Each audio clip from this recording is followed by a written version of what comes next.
I am here in Denver, Colorado, on my way to Sacramento for the Sacramento Chess Championship over the 4th of July weekend. I'm going to be playing in the under 2000 section, and my live rating is 2017. So my published rating is 1996. So I will definitely be the highest rated person in that section, or at least I expect to be. So my results-oriented goal is to definitely win the whole event. I'm taking a bye for round 5. But then outside of that, I hope to go, 5 out of 5. So we'll see how that goes. Process-oriented goals. I want to use all my time. I want to not make any unreasonable blunders. I want to have reasons for all my moves. And if I do blunder, I hope to have a good reason for it. But yeah, on my way to Sacramento, and I'm excited. Never been there before.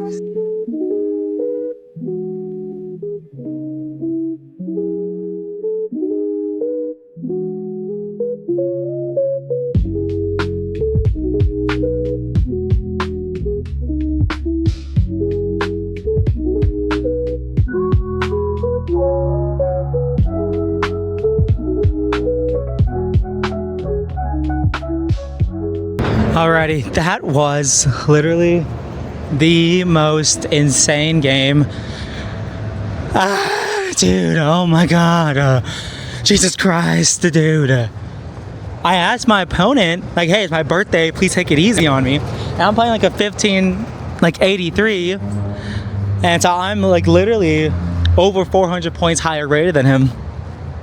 And I asked him, hey, please take it easy. I was like, I think your rating will do that. Like, no.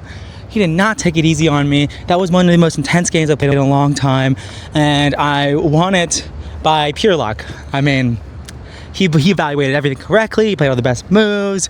I failed to generate anything. Well, I generated one thing, which was an IQP. I gave him an isolated queen's pawn and tried to play around it unsuccessfully. And then I had one last hope, which was to cause some havoc with my knight, and I did. I caused some havoc, and I was jumping around everywhere, and I won a pawn, and then it was still a draw because he went back, but then he messed up, and I won another pawn, and then eventually I forced him to sacrifice his bishop for my knight, and I won the game. But oh my gosh, I mean, there's 45 minutes till the next round, and I need to eat, but I don't even know what to think anymore. My brain's all over the place. I barely won that game. That was really close to a draw. But I did a good job of, at one point I got down to 4 seconds. I got down to 4 seconds one time, and then I was under a minute for the last 20 moves of the game. So I was in severe time pressure. I was, it was really bad, but I ended up pulling through, won the game, and now the next two boards, the boards 2 and 3, and maybe 4, I think it's boards 2 and 3, they drew, which is good. Oh wait, no, actually the 1800 lost, I think, actually. So the board 2, the higher rated seed lost, and then board 3 drew. So probably playing that. I might be playing a 1600. So I played 1500. Now I'll probably play a 1600, maybe, but we'll see. And I just need to find food now, and hopefully there's a Panda Express, something like that. But at the same time, I did lose my last game that I ate at Panda Express, so I gotta be careful. Milkshakes, maybe Panda Express. If I lose my next game after eating at Panda Express, then I know I'll never eat at Panda Express ever again. So, but we'll see. I don't know. I have successfully won both of my birthday games, although I was extremely lucky. I mean, my opponent played a weird opening, and I was like, this is dog water. This is bad. Like, I'm gonna punish the crap out of it, and I played knight e4, I played queen a5 check, and then he kept making retreating moves. And I was like, I want to win this game. Like, I want to win quickly, and this is going to be awesome. And then, like, after he castled, I was like, wait a minute. Like, this position sucks. Like, this position is awful. Like, I'm actually gonna lose this game. Like, my original plan, oh wow, my goodness, the lighting is so bad. My original plan was to go knight c3, sacrificing the knight, and creating a double attack on the knight. And I was like, oh, wait, if he takes it, oh man, I'm cooking. I'm getting in on the queen side. And then I was like, wait a second, knight c3, he can completely ignore my sacrifice and play knight b3, attack, counter-attacking a Visionzug, an in-between move, attacking my queen. And then after he does that, now he can take on c3, but then instead of moving my queen first, I can go knight takes e2 check and then play queen e4. But now he's fully developed. My d pawn is weak. Like, I'm gonna lose this pawn and lose the game. I have no compensation. I'm getting attacked along down the h file. Like, this is actually not a good position. This is actually not a good position. And, you know, I eventually concede. It just takes me a long time. You know, it's game in 90 plus 30. And it takes me a long time to come to terms with the fact that my position sucks. I screwed it up. I don't know where I went wrong. Probably queen a5 check and rook e8. That must have not been good. Or I'm just really bad and I don't know where I could have possibly gone better. I don't know. But my plan was completely wrong. And it just backfired super quickly. And I was like, okay, I'm going to lose a pawn, but I need to finish development, and it's opposite castling, it's anyone's game. Like, that was kind of my hope. And then he sacrifices his queen. You know, I play rook e6, rook f6, he sacrifices his queen, and then I sacrifice my queen back. You know, he did a tactic, you know, like, ooh, sacrifice queen, and then like, now I take his queen, he takes my queen, and there's some back rank opportunities as well. But now, well, you know, we do a bunch of fancy trading, and when all said is done, I'm up in exchange. He doesn't need to let my knight get out, but if he doesn't let my knight get out, then I'm going to get my rook on the 7th rank. So he might win my knight on h1, but he's gonna lose a couple or even 3 pawns in the process, and rooks are endgame pieces. And that, my friend, is an endgame. So I ended up winning that one. And, I mean, I just got super lucky that, you know, but when he did the tactic that didn't work, you know, knight takes c6, he still had like 82 minutes on the clock. So I got really lucky that he was playing fast and absolutely blew it. I mean, he blew that position. I mean, I blew the position, but he blew it first. So we're both blowing the position. And it's like not in a good way or a friendly way. It's in a bad way. Yeah, blows it left and right.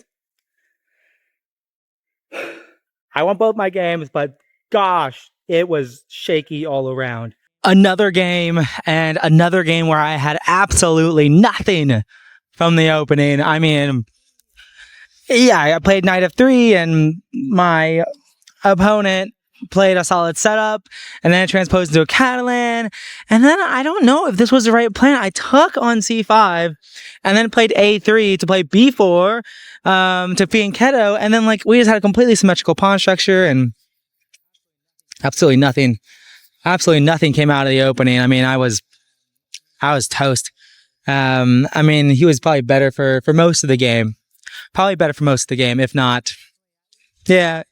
I mean, it was definitely at least equal, but he was slightly better for almost the entirety. Once again, the room was way too cold. I was like freezing, especially at the beginning, but I'll probably be less cold because it's a lot hotter now. And maybe I'll go back to the Airbnb. I think I got plenty of time. How much time do I have? It's 1:19.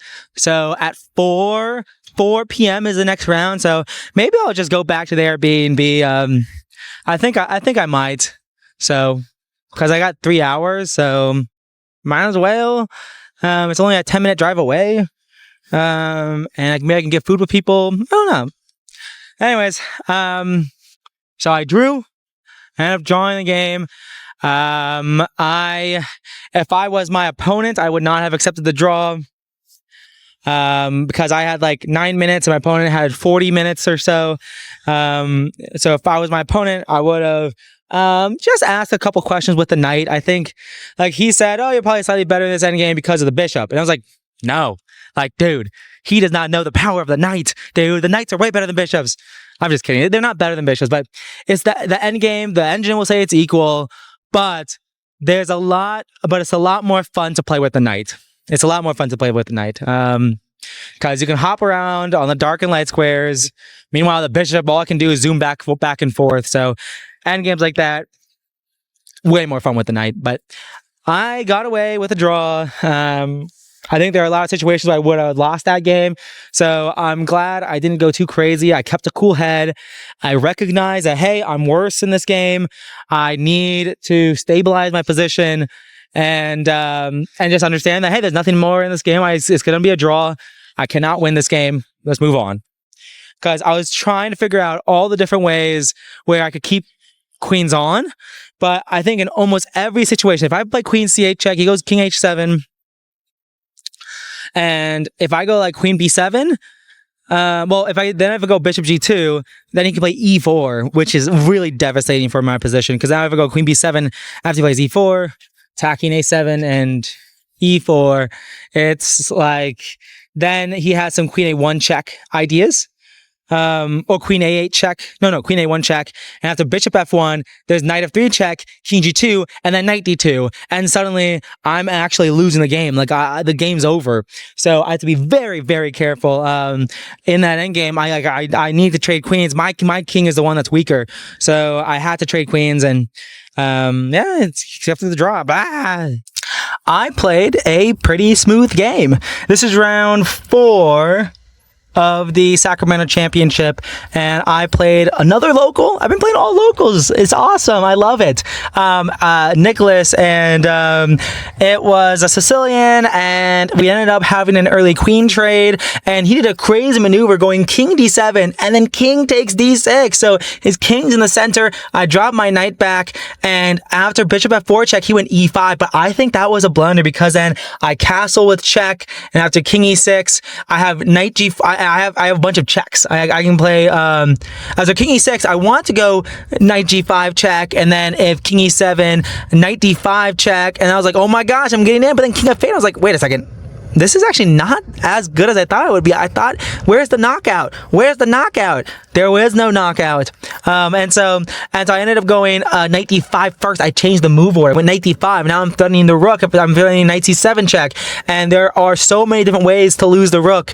And so eventually he played rook f8, and then my attack continued. So you don't need a queen to attack. You know, sometimes it can just be all the minors and the rooks, and it's still very, very tough. So I'm very happy with the win. I went back to e4. I was getting absolutely nothing from my knight f3 games. I mean, nothing. Like my knight f3 games were getting me nowhere. Admittedly, they were getting me nowhere because I suck, not because not because my opponents weren't giving me chances, but it's because I suck at those positions. So now I will be, I think there's going to be most likely a 4-way tie for first. So there's probably going to be 4 people with 3.5. So hopefully I can, I'll need to continue to win to win the tournament. And so, yeah, I will. Good luck to me. That was a really intense game. We did not trade a single piece or pawn until like move 26. And my opponent was playing very, very well. And it all came down to this f5 pawn break. I set it up by playing queen e7 and then pawn to h4, and I set up f5. I had a feeling he was going to go queen d2, and I think the position was probably around equal for a long time. I tried to do something on the queen side with like c6, and he played this really good move, rook b1. I had to close the queen side down. But I think that probably favored me. And I got the exact type of game I wanted, where super locked, all the pieces on the board. And then we ended up starting to get some trades. Bishop g5 was the key moment. And then I took, and then we traded queens. And then this is just an absolutely winning endgame. After bishop f6, if he goes back to f3, then I can take on e4, and then go bishop f5 if he takes back with the rook, or take the pawn on c4 if he takes back with the bishop. So the endgame should be completely winning. And it took a while to convert. I did it slowly and patiently because he has no counterplay. So might as well just do it very slowly, methodically, and allow no counterplay. And then on move 65 or whatever, move 63, I won the game. And so I enter round 6, half a point ahead of the field. Which means I have draw odds. And I think I'm probably going to stick with e4, I think. But anyways, I'm going to end it there, and I'll see you guys next one. See you. Peace. I did it. I won first place at the chess tournament, and I got the trophy. And I won $725.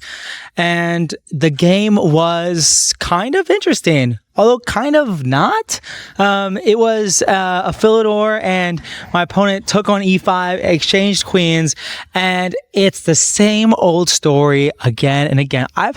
This is my 7th time, I think, playing that variation in and over the board game. And every time, white plays it in a way where black gets a clear, maybe not a clear advantage, but very, very easy play. And I was really surprised when my opponent found a way not to lose. And maybe I didn't apply pressure the right way. I don't know. My opponent ended up getting out of it. And I offered a draw. He declined, and then he accidentally did threefold repetition. And so I claimed threefold repetition. And then when you claim threefold repetition, it also offers a draw. He declines the draw. We got the arbiter over. The arbiter put it into the computer and put in the whole game and confirmed that it was indeed threefold repetition. And so I claimed the draw, and with that I got first place. I tied, actually. There was this girl that won her last game in a crazy way. This girl, she offered a draw. The little boy declined, and then blundered a rook sacrifice, leading to a fork, losing his queen. And I was like, oh my gosh, are you kidding me? So if they drew, I would have gotten clear first place, but instead she won because the little boy declined the draw for her and lost. It was 2 moves later. He declined the draw. 2 moves later, he resigns. Freaking insane. This feels kind of validating. I'm rated 2000 and I performed like a 2000. 4 wins, 2 draws, 1 first place, and probably my elo is probably either going up a smidge or staying the same. I don't think I'm losing any elo, but at the same time, I didn't play anyone over 1900. So this is 4, 6, 9 plus 6. So this 15 games without losing, which is pretty cool. And my 17th game from my most recent game was against 2150 that I lost to. So anyways, I'm across the street. There's someone walking over here. It's dark out because after the game was over, I was chatting with people for a long time. It took them a while to get the checks out. Tournament director, super nice. Baron, who I met, Baron, I think you roll the R. He's from Turkey, I think, or something like that. He moved around a lot. He's really nice. My opponent, Shen, he goes by Shen. I think it's Zhao Shen or something like that. I don't know. He's really nice, and all the tournament directors are really nice, and everybody's really nice. And I performed like I should, and it felt good to perform at 2000 level and so now I'll be 2000 consistently for 2 tournaments in a row. So, which is really awesome. So, my next tournament is going to be Hershey Quads, where I might be playing people 300 points lower rated than me. So, oh my gosh, the light turned off. Why did the light turn off? That's crazy. Why did the light turn off? But yeah, I think I did a good job. And also a couple other highlights. I've been to a lot of coffee places while I was here. I went to Temple Coffee, which was really good. Mast Coffee, which is a couple of blocks away from where we're staying at the Airbnb. Scorpio, which is very good. And a bunch of others too. So all the coffee I've had is really, really good. Expensive, but good. So kind of typical. But I'm trying to think of if there's anything else. This is a gigantic trophy. So I think overall my play was shaky at times, but I think my rating is justified to be where it is right now. I think 2000 is right. And hopefully by the time I post this video, hopefully I'll have my rating updated right here.